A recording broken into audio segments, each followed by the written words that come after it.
Muito bem, nós vamos dar início ao painel com o tema Tendências de Inovação na Indústria.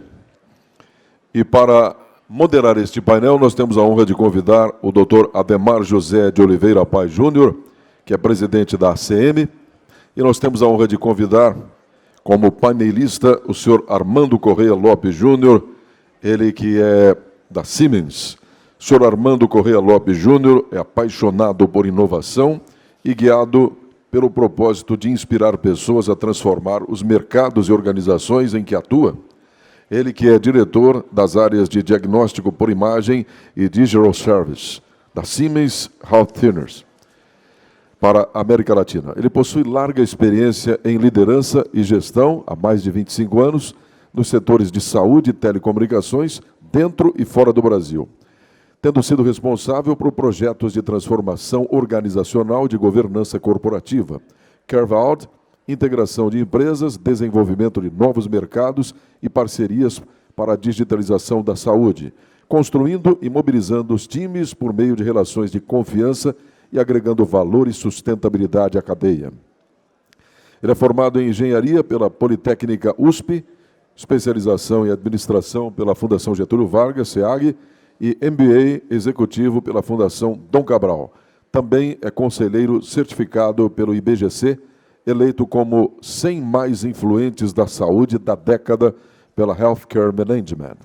Com os senhores, portanto, o doutor Ademar e o nosso painelista, já aqui anunciado, por gentileza.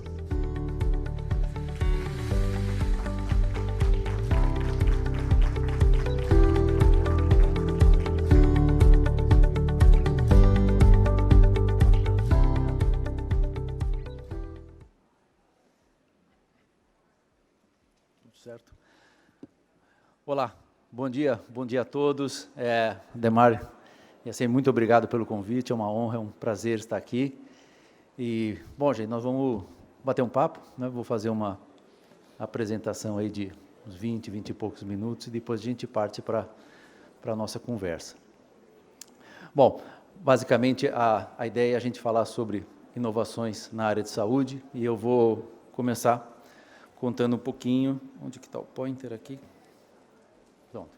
Né? Para a gente fazer um aquecimento, falar um pouco a questão do contexto humano, não é? O Ademar explorou bastante isso na primeira parte, eu vou trazer os mesmos conceitos, né? O contexto do sistema de saúde, coordenação do cuidado, né, para a jornada integrada e quais seriam os pilares para a construção desse futuro. Posso passar para cá? Oi? Legal.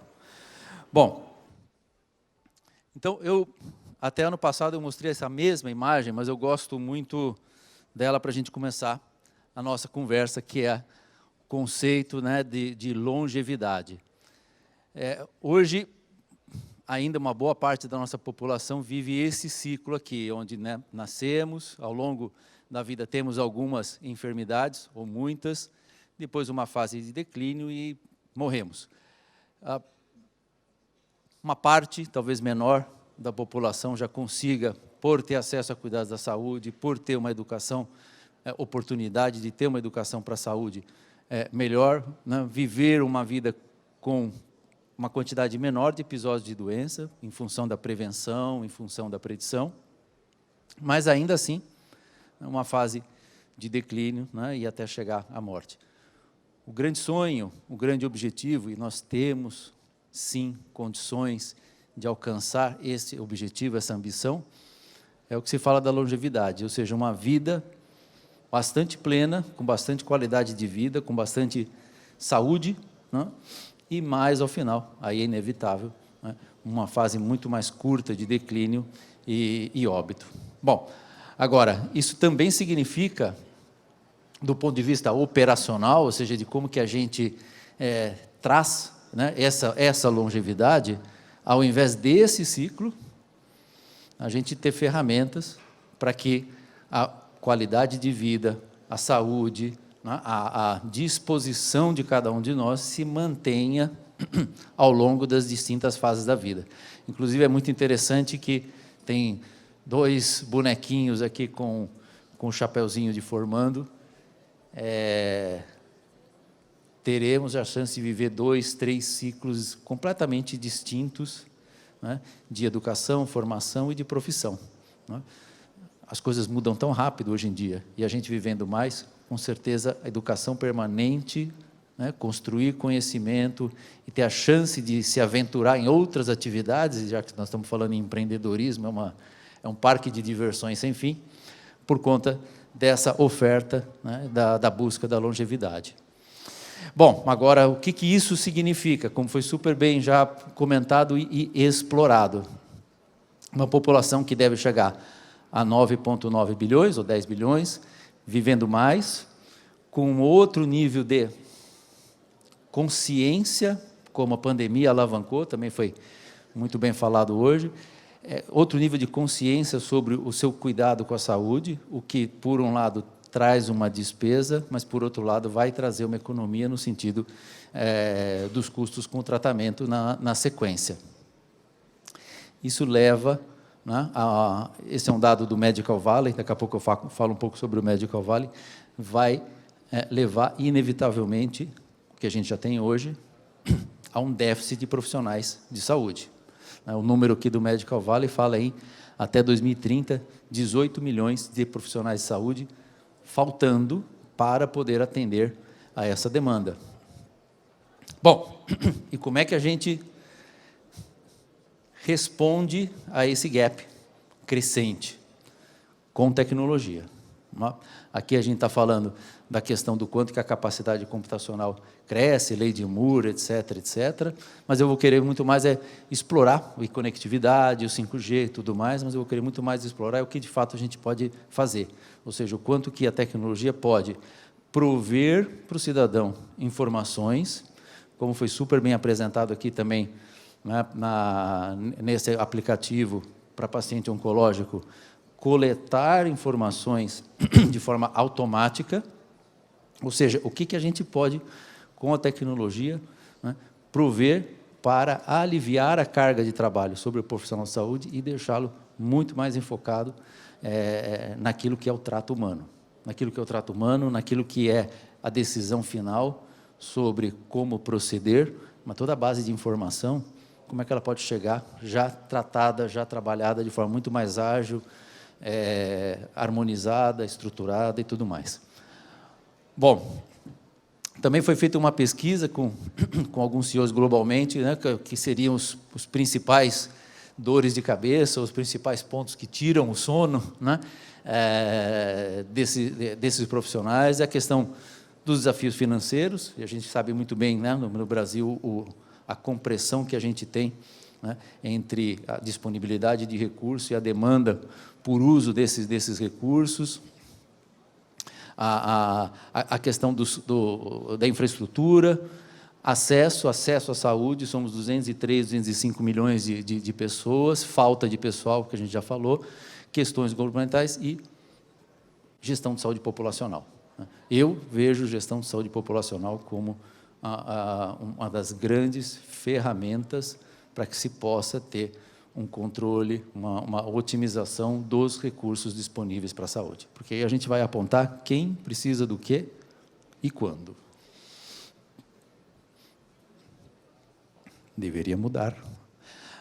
Bom, eu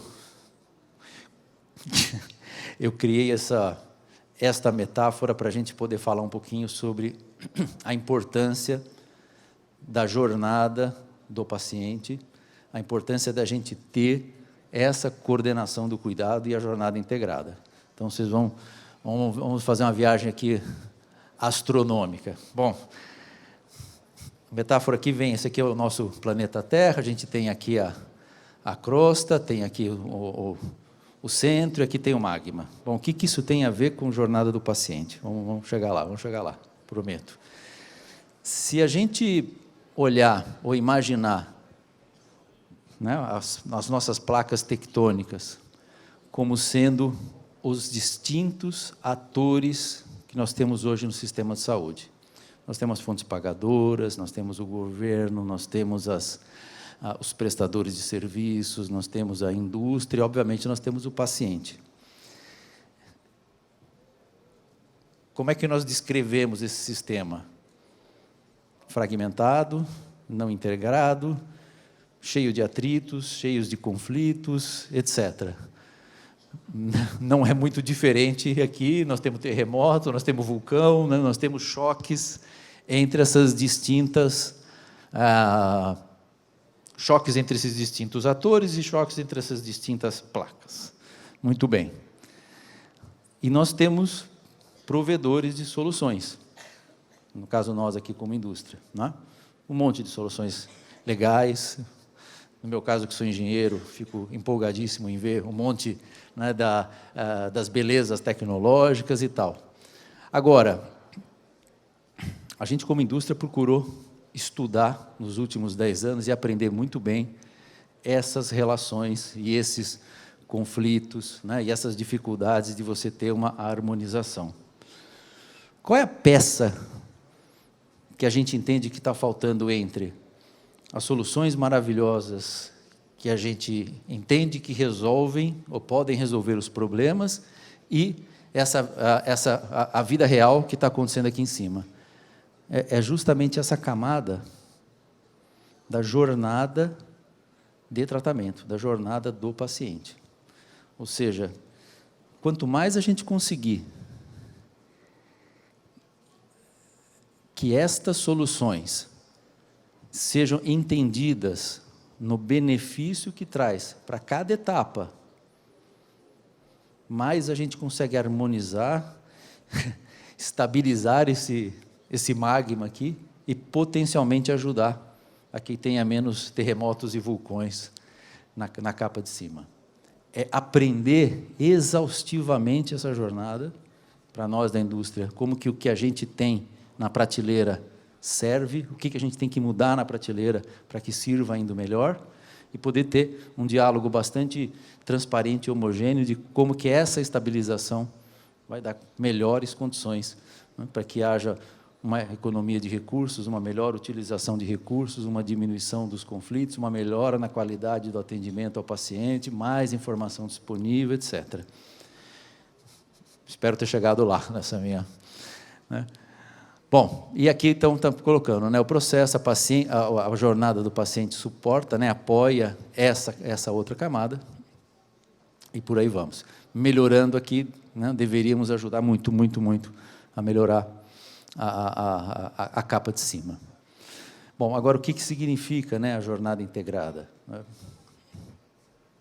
Do ponto de vista de algumas ofertas tecnológicas, nós temos uma série de coletores de dados, né, desde do nosso relógio, aos equipamentos de imagem, os equipamentos de análise clínica, os hábitos do cidadão, e por aí vai. E, como eu comentei, existe aqui em cima uma jornada do paciente. O que é fundamental? Fundamental que entre os dois a gente consiga ter uma plataforma que consiga organizar os dados. Eu gosto de falar que o dado deveria andar de mão dada com o nosso paciente. Tem que ser uma única plataforma? Não. Não, ou pelo menos não necessariamente.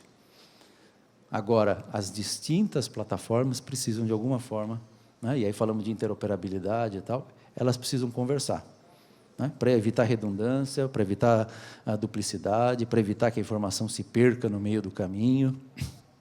E a partir da hora que a gente tem essa plataforma, né, minimamente boa, funcionando, a quantidade de aplicações, como uma super legal que a gente acabou de ver, que podem ser construídas, seja lendo os dados, usando os dados, construindo algoritmos para os dados, é virtualmente infinita.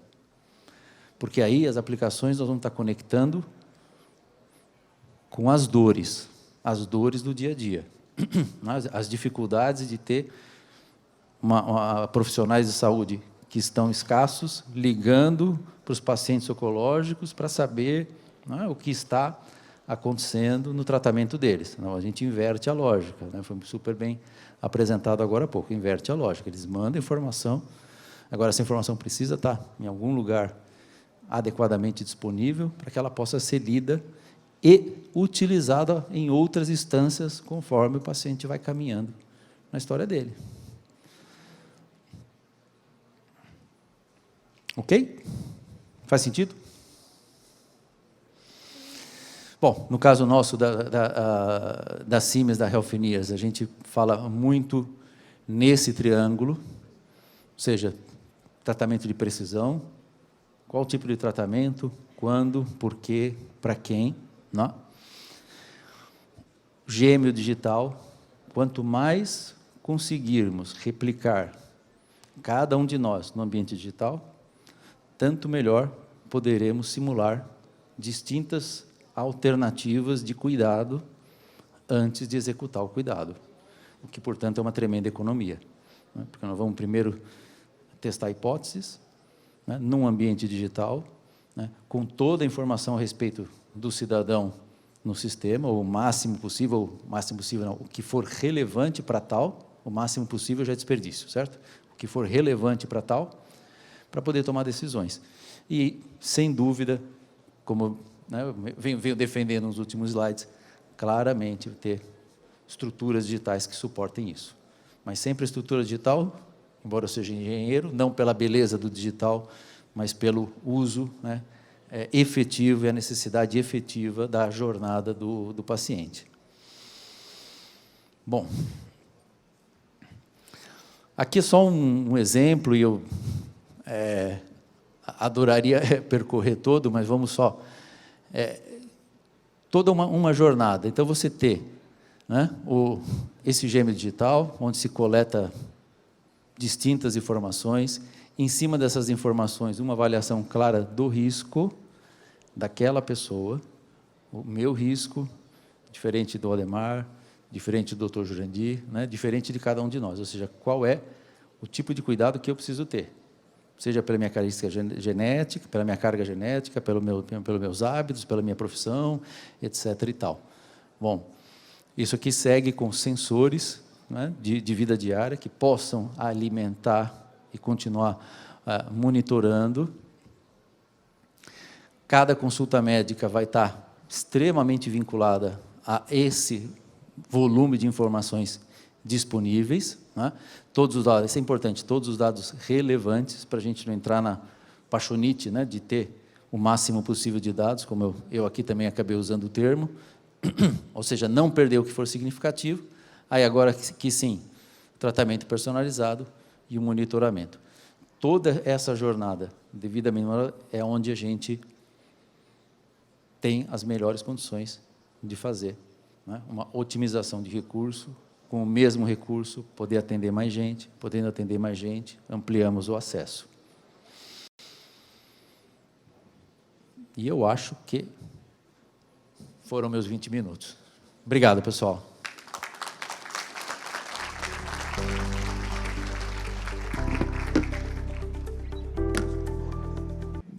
Ontem eu tive a oportunidade de conversar com um empresário da indústria farmacêutica, né? Teve um evento na Fiesc, o Radar, e o Carlos Sanches, que é do grupo NC, que são várias marcas, entre elas o EMS e tantas outras. E daí eu perguntei para ele, escuta, bom, você tem uma empresa que produz, né, tem fábricas, plantas, etc., mas como que é a tua relação com, sabendo que tem tanta coisa por fazer, como que é a tua relação com o ambiente de inovação, com as startups? Como é que se relaciona? E eu queria te fazer essa pergunta. Como que você, enquanto líder, né, enquanto CEO de uma multinacional como a Siemens, como que você enxerga o ambiente de startups e como que você cria caminhos para que essas startups consigam trazer soluções para resolver, te ajudar nessa jornada e levar um pouco de inovação, que a gente sabe que o Brasil ele tem uma habilidade muito grande, dadas as nossas complexidades, de solucionar problemas de maneira muito criativa, né? Ademar, legal tua pergunta, e eu vou começar a trazer a minha contribuição contando a experiência de alguns painéis de jurado que eu participei, né, no caso, foi lá nesse caso específico, foi lá com o Sírio-Libanês, que tinha lá uma competição, né, entre startups, e eu participei como júri lá, principalmente na fase final. E eu lembro, ao longo de vários deles, mas um deles foi os 5 finalistas, o projeto veio de uma dor pessoal de quem construiu a solução, né? Ou porque o filho precisava fazer fonoaudiologia, ou porque outro tinha epilepsia, ou porque era uma fisioterapia, então criou uma situação lúdica para poder fazer a fisioterapia, ou porque a avó precisava tomar oxigênio em casa e fez um sistema para ter certeza remotamente se o oxigênio estava chegando, ou precisava trocar e tal. E aí foi o que eu falei aqui, é virtualmente infinita a quantidade de oportunidades de você criar soluções para dores que são infinitas. E eu não acredito que exista qualquer empresa no planeta capaz de resolver todas as dores, principalmente porque elas são infinitas, né? Então, na medida que a gente cria, como vocês estão fazendo aqui brilhantemente, esse espaço para que empreendedores, startups, que estão, né, todos nós estamos muito mais perto das dores do dia a dia, falar, olha, aqui eu tenho uma solução legal, né? A pergunta é como é que essa solução vai se conectar nisso que não existe ainda, nessa plataforma, né, para garantir que toda essa informação que está sendo ou coletada ou entregue, ela entre num contexto de um conhecimento, né, total sobre o tema. Então, eu acredito piamente nisso. O que a gente tem trabalhado? Tem trabalhado para que, vamos dizer, ter uma boa oferta de uma plataforma. E, a partir daí, abrir espaço para conectar startups. Pô, já estamos fazendo isso do jeito que eu sonho? Não, não estamos, né? Até porque, numa primeira etapa, a gente tem que ter algumas das plataformas funcionando para poder oferecer esse dado e para poder oferecer a conectividade. Mas a gente já tem trabalhos legais. Por exemplo, vou falar até fora aqui do Brasil. Lá no Chile, tem uma empresa que faz a parte de agendamento. Já está conectada com a nossa plataforma de health, né? Nós não inventamos agendamento. Teve alguém que tinha uma solução jóia e conectou com a nossa. Essa aqui que nós vimos agora há pouco, eu fiquei imaginando o quanto que essa informação toda, nessa autobahn, usando os termos alemães, nessa autobahn aí de dados, ela pode potencializar. Então, eu vejo que cada vez mais a gente tem que dar esses espaços. Como é que a gente cria um sandbox para que todo mundo tenha espaço para ir lá e pilotar em cima da plataforma? Isso é fundamental, né? Faço autocrítica que não estamos nem um décimo, não, nem um milésimo de onde poderíamos estar, mas eu não tenho dúvida que o caminho é por aí. Tem mais um.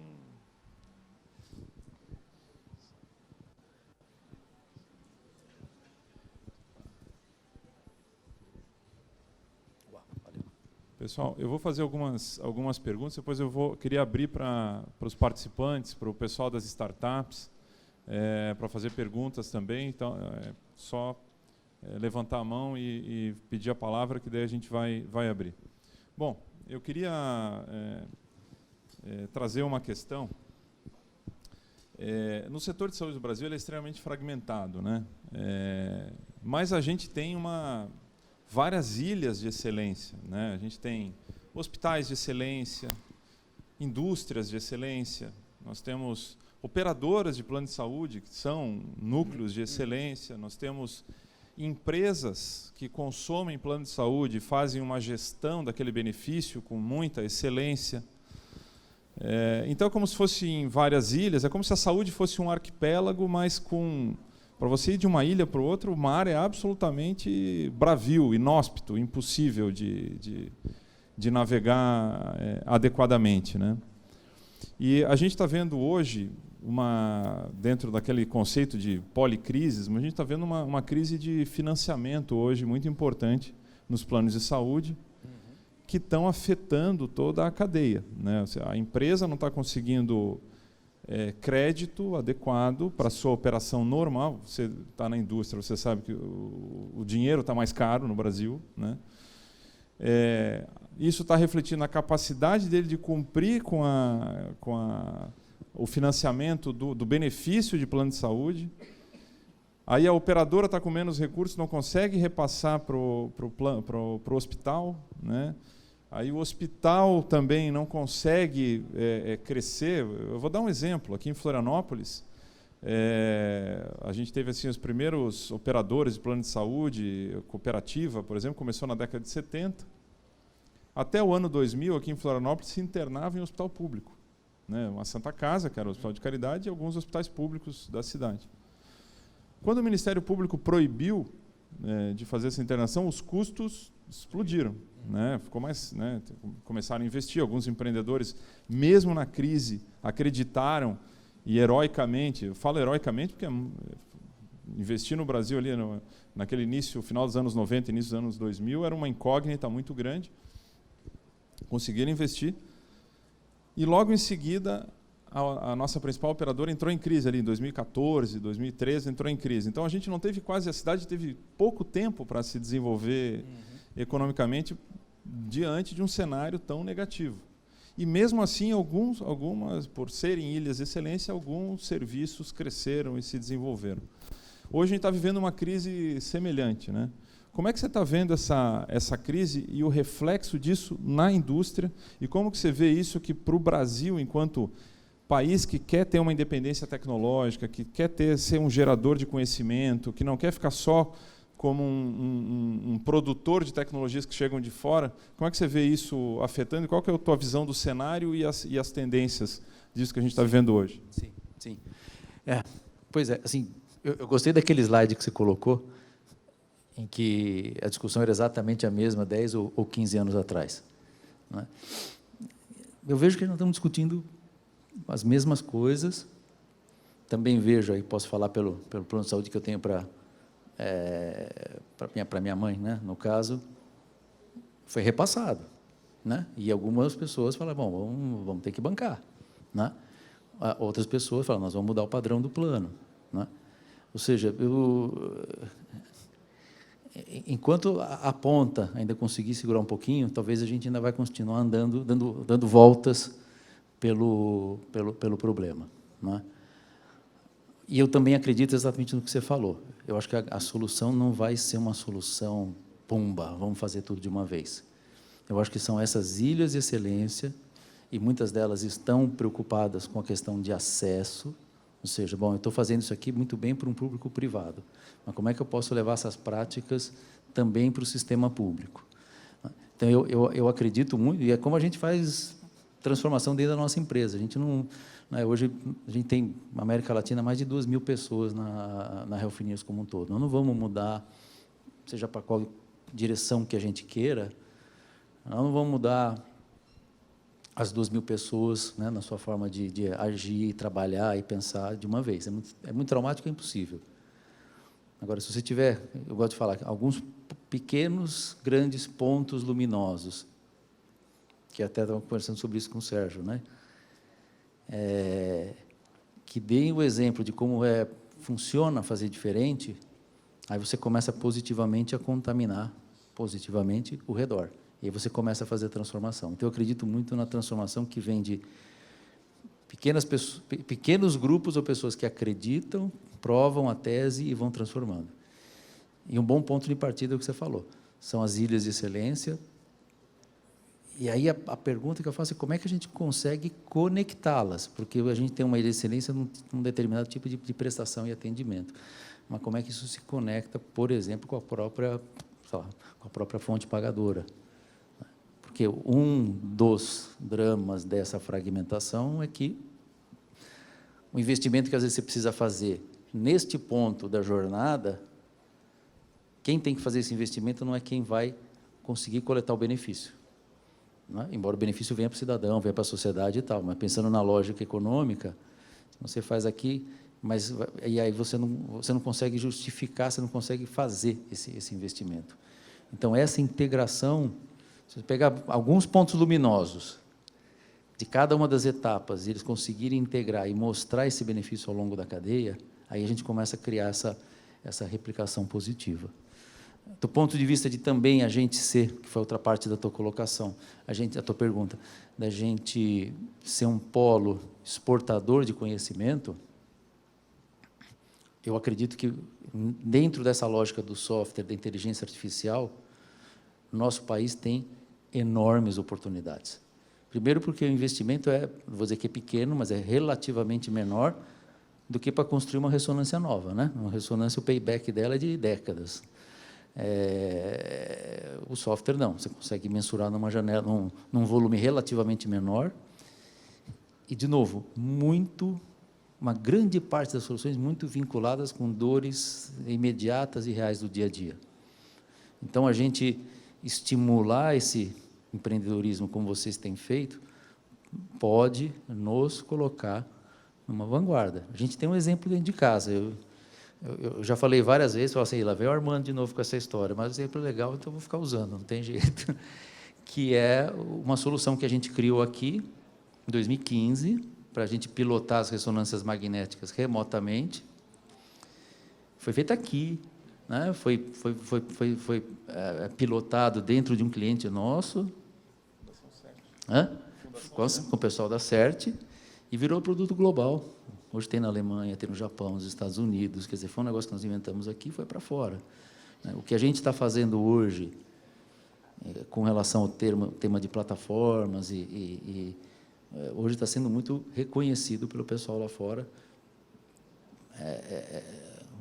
Não vou dizer a vanguarda, porque eu acho que nós estamos muito longe do que a gente quer, mas a ambição, o direcionamento estratégico de para onde a gente está apontando.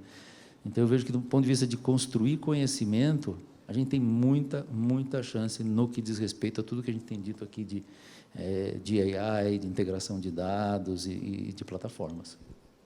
E falando um pouquinho sobre diagnóstico por imagem, né, que é uma área assim, de altíssima, né, aplicação tecnológica, né, que é uma área que tem, obviamente, tem muita computação, muita evolução digital dentro, mas ela é, em definição, ainda dentro da área eletroeletrônica e mecânica, né? Então, com uma base de gestão. E a gente vê nos últimos anos, especialmente nos últimos 10 anos, um crescimento muito grande de soluções, não apenas de eficiência do equipamento, mas de softwares acoplados para ampliar a capacidade de geração de imagem, melhorar a eficiência da qualidade da imagem, algoritmos de interpretação de exame. Como é que você está vendo essa transformação que a gente está vendo de uma indústria que produzindo equipamentos e, aos poucos, incorporando essa inteligência? E como é que está essa jornada? Como é que... Eu vou contar outro caos, então, se você me permite, que ilustra o entendimento que eu tenho de para onde a gente vai, dentro até da indústria onde eu trabalho hoje. Eu trabalhei, como eu te falei, em telecom, né, no meu primeiro chapeuzinho lá daquela curva que eu mostrei. E o business lá era PABX. Tem alguém que não sabe, quem sabe o que é PABX, por favor, me ajude, né? Quer dizer, era uma central telefônica privada.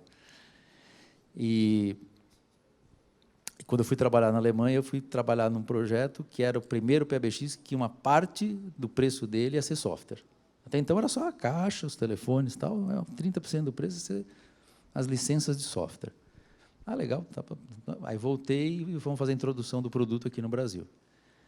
Fomos fazer treinamento para a nossa equipe de vendas. Tá? E aí falaram, bom, pessoal, 30% do preço é esse floppy disk, vocabulário floppy disk também, por favor, quem não souber, né? É esse floppy disk, estamos falando de 20 anos atrás, hein? Tem termos que já desapareceram no mapa, né? Assustador. É esse floppy disk e esse hard key. Armando, você está louco? 30% do preço vai ser um floppy disk? Eu falei, e se perder o hard key, vai ter que pagar tudo de novo. Ah, nós estamos fora do mercado. Nós estamos mortos, vocês estão tudo louco. Vocês estão tudo louco. O que você andou tomando na Alemanha para trazer essas ideias aqui? Isso foi em 97. 97.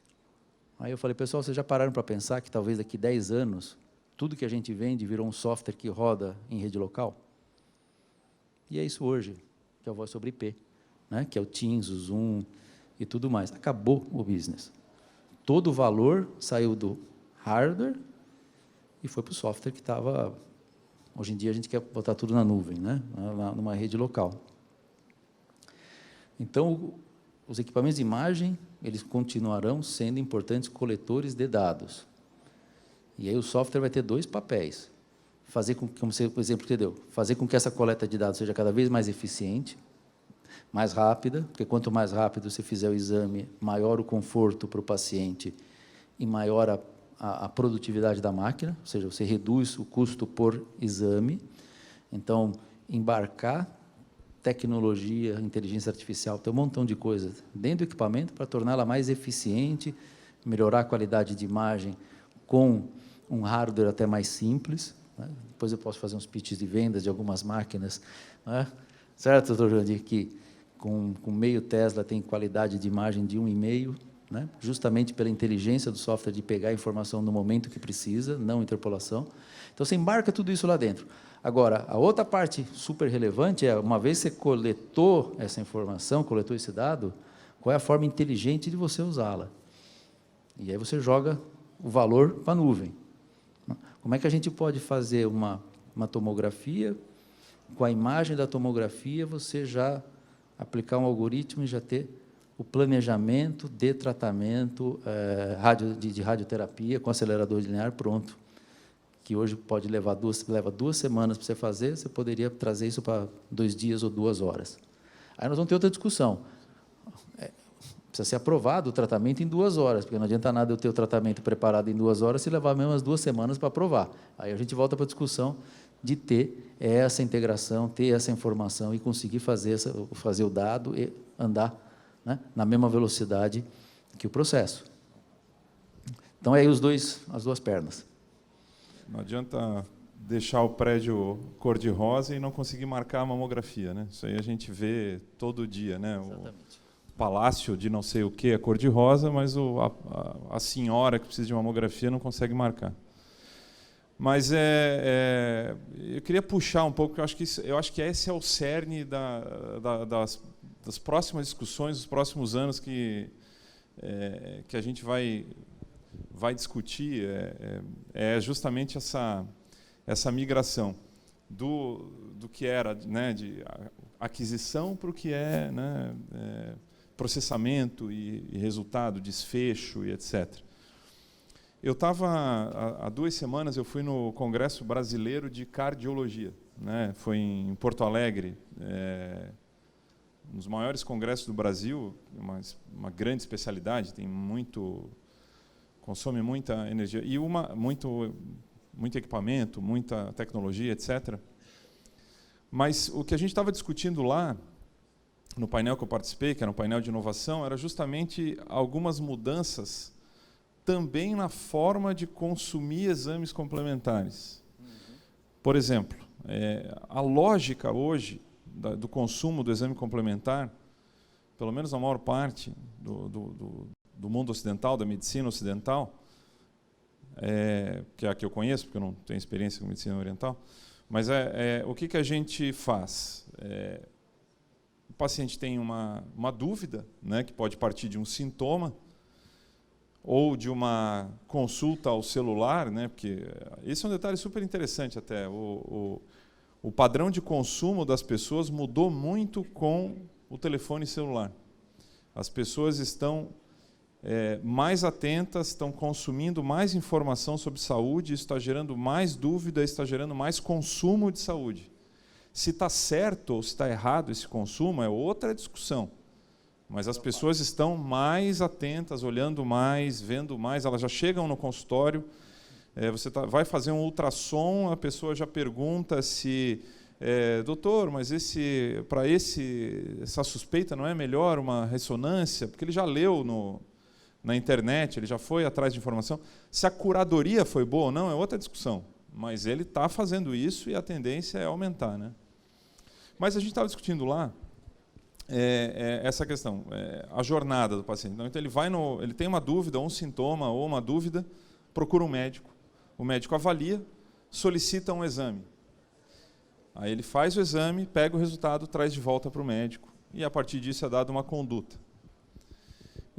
Na Virgínia, no estado americano, já está rodando um piloto para doenças crônicas, supervisionado pelo Colégio Americano de Cardiologia, onde o paciente ele faz os exames primeiro, ele mesmo verifica, esses exames são periódicos, ele recebe uma educação, um treinamento. Esses exames, ele é avisado pelo telefone celular que ele tem que fazer aquele exame. Ele faz o exame, conforme o resultado daquele exame, ele é orientado a repetir o exame na próxima step, ou se tiver alguma alteração, para ele procurar o médico. Então, isso parece algo simples, mas isso é uma inversão completa da lógica. E todos vocês estão ouvindo falar agora, no dia a dia, um termo chamado point of care, onde a gente tem o acesso a exames em outros locais que não uma clínica, um hospital e etc., como, por exemplo, farmácias, postos de coleta um pouco mais distantes, às vezes em empresas, né? Às vezes dentro de uma empresa tem um point of care, dentro de uma grande empresa, onde você tem a coleta do exame, aí a partir daquela coleta um resultado e a partir daquilo ali a procurar o médico, né? Como é que você está vendo isso para uma empresa que trabalha com tanto e também tem a área in vitro, que é muito forte também no da Siemens, tanto na área in vitro quanto na área radiológica? Como que é essa visão de futuro? Isso é algo possível, é algo que está no radar? O point of care realmente está vindo? Nos Estados Unidos a gente já vê alguns exemplos mais concretos. Como é que você está enxergando isso? Então, isso é super apaixonante, essa conversa, né? Eu particularmente, eu acredito que sim. Ou seja, vamos falar de farmácia. Você tem uma farmácia, essa farmácia pode... Aliás, passei uma boa parte das minhas férias de verão em Itanhaém, né, litoral sul de São Paulo. E vira e mexe, era o farmacêutico que resolvia as situações ali. Então, quer dizer, você pegando esse ponto aí como um ponto de acesso, tem espaço para ter valor, né? Agregar valor. Agora, o que, conversando com um amigo, ele trouxe um alerta muito pertinente, é o seguinte: se isso estiver desconectado do resto, é desperdício. Você vai lá, legal, vou fazer um exame, vou fazer um ultrassom, vou colher glicose, sei lá. Se isso não entrar numa lógica de fato, falar, opa, colhemos glicose, ele está com a hemoglobina glicada alterada, o que nós vamos fazer com isso? Se não fizer nada, foi desperdício, né? Foi desperdício para ele ainda ficar angustiado, ou não, sei lá, de que ele está com aquele parâmetro alterado. Então, a minha leitura, e foi muito ajudada por essa conversa que eu tive com um amigo, tem valor, porque você leva o atendimento mais perto do cidadão. Você tem chance de levar mais informação, né, curar essa informação, que eu acho ótimo todo mundo ter informação, só que precisa ser curada, senão gera mais confusão na cabeça. Perfeito. Putz, ótimo, né? Você empodera mais a pessoa para que ela cuide da saúde dela, porque com um gap de 18 milhões, nós vamos ter que ser um pouquinho médicos de nós mesmos, né? Então, a gente precisa se educar. Então, você ter points of care, independente se é farmácia ou qualquer outro, mais próximo, acho legal. Agora, se esse dado estiver desconectado do resto, você não dá o próximo passo, né? Que é algum algoritmo legal, engajador, gamificador, se a gente, né, dependendo do perfil da pessoa, falar, meu amigo, e aí, você fez a tua insulina, né? Como é que você está se alimentando? Se não tiver esse outro passo, a gente só vai estar gerando mais aí vai custo mesmo, né? Não é investimento, você está gerando custo mesmo. E já a gente está caminhando para o final. Tem uma pergunta que queria que você tentasse nos ajudar a entender. A gente está vivendo essa questão, né, essa dificuldade de financiamento que a gente tem, né? O setor público nem se fala, né? A gente tem um déficit aí absurdo de oferta de serviços, né? Muitas vezes temos problemas de métrica para dimensionar essa dificuldade, essa oferta. Mas a gente está num cenário onde a gente vê a as empresas em dificuldade para pagar o plano de saúde, a gente vê o plano de saúde com dificuldade para conseguir absorver, muitas vezes, exigências regulatórias, muitas vezes dificuldade de rede em alguns locais, e assim vai. Os hospitais e clínicas com muita dificuldade para conseguir fazer incorporação tecnológica, né? Você hoje melhorar a hotelaria, você comprar equipamentos novos, você, né, recentemente aqui em Florianópolis o Hospital de Caridade investiu em cirurgia robótica, né? Foi o primeiro aqui da região.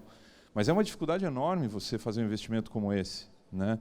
Dado as fontes de financiamento que são muito limitadas, né?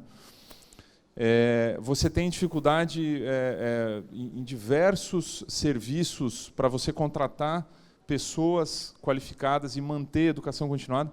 E, às vezes, a gente escuta assim, olha, não, a crise está muito bem, mas a indústria farmacêutica, a indústria de equipamentos está nadando de braçada, está tudo ótimo, né? E eu queria que você falasse um pouco disso, assim, ó, quais são os detratores dos resultados da indústria, assim, como é que é isso mesmo? Não, a gente está bem, o restante está, a gente está tudo ótimo, não temos dificuldade, ou tem muitas coisas no Brasil, de você ter uma indústria no Brasil, você conseguiu oferecer, o que torna difícil a vida de um CEO de uma indústria de equipamentos no Brasil? O que te preocupa, o que você precisa batalhar todo dia para você conseguir gerar bons resultados na tua empresa diante desse cenário de dificuldade de financiamento? Seria tão bom se tivesse mais alguém falando, não, agora eu passo a pergunta para o colega. Olha, assim, como qualquer empresa, a gente precisa ter o pé no chão de saber qual é o mercado, né, que você tem disponível e ajustar a tua oferta para aquilo que o mercado tem demanda, né? A demanda que existe hoje, ela é menor do que poderia ser para um país de 200 milhões de pessoas, não tem dúvida. E você matou a charada quando você falou, os 10%, 9%, não estão tão fora de um percentual bom para a saúde. 12, 14, não precisa ser os 18, aí talvez seja exagero, seria um pouquinho melhor. Agora, o problema é que você fala de 10% de um PIB per capita muito baixo. Então, o recurso ele é escasso. O que a gente sofre muito? Com as oscilações. Em 2015, nós tivemos uma crise brutal, de uma hora para outra, metade, né, dos nossos clientes parou de comprar equipamento. Aí depois retoma. Então, você conseguir viver essa montanha-russa, eu acho que é o primeiro grande desafio. Então, conseguir entender exatamente o que está acontecendo. Por exemplo, né, essa questão do financiamento. Então, todas as instituições de saúde ficaram, todas, eu não sei, porque eu não vi todas, né? Aí preciso da Life Hub para pegar a estatística, a informação perfeita. Mas estão alavancadas, porque tinha uma dívida, subiu o juro e tal. Né? Aprovar um financiamento se tornou muito mais difícil. Ou seja, parte do nosso trabalho é como é que a gente acha outras formas de fazer esse financiamento. A outra discussão, e faz 10 anos que a gente procura achar caminhos para isso, é falar como é que você participa mais do risco. E é difícil você fazer isso, porque se você participa do risco, você também deveria participar do benefício. Aí nós estamos falando num outro modelo de negócio. Então, o que mais a gente tem buscado fazer, de fato, quais são as formas que a gente pode ajudar essas soluções a entrarem. E, principalmente, que essas soluções entrem de forma, entre aspas, ajuizada. Ou seja, nunca chegar para a nossa turma de vendas e falar, você tem que fazer. Não, faça algo que seja sustentável. A gente tem falado muito em Access to Care. Access to Care não é somente ou necessariamente um equipamento mais simples ou mais barato. Às vezes, que o investimento seja um pouquinho maior, mas ele também consegue atender mais gente, você amplia o acesso. Essa solução que a gente inventou aqui de pilotar remotamente as ressonâncias, você conseguiu dobrar a oferta, né, com a mesma força de trabalho. Ou seja, a mesma pessoa conseguia, ao mesmo tempo, pilotar em lugares distintos 2 ressonâncias. Então, levar essa produtividade é o melhor que a gente pode fazer, né? Levar essa sanidade de que o que a gente tem que levar tem que ser sustentável, e, ao mesmo tempo, levar a produtividade. Cada vez a gente fala, olha, em vez de fazer 40, você pode fazer 50 exames por dia, nós estamos contribuindo, na minha visão, para chuchu.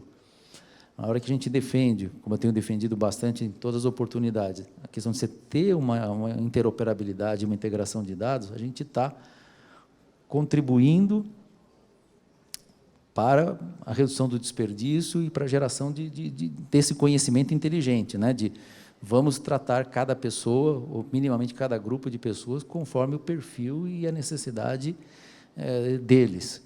Então, é um pouco por aí, a Demar, eu vejo que é o nosso maior desafio. É um pouco aquela aí do centro da Terra para o magma. Como que aquilo que a gente tem, de fato, gera sustentabilidade, seja para a jornada do paciente, seja para diminuir os terremotos. Não necessariamente, acho que isso foi a discussão dos últimos 10 anos, como é que todo mundo compartilha o risco. Legal, vamos compartilhar isso, só que é um outro modelo, né? O modelo que está mais à mão é tudo que eu tenho, qual é o melhor impacto que pode causar para o dia a dia, seja da jornada e de cada um deles.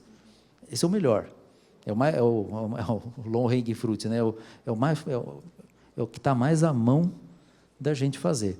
Agora, se nesse aprendizado você fala, puxa, mas agora eu posso participar diferente nesse pedacinho aqui do elo da cadeia.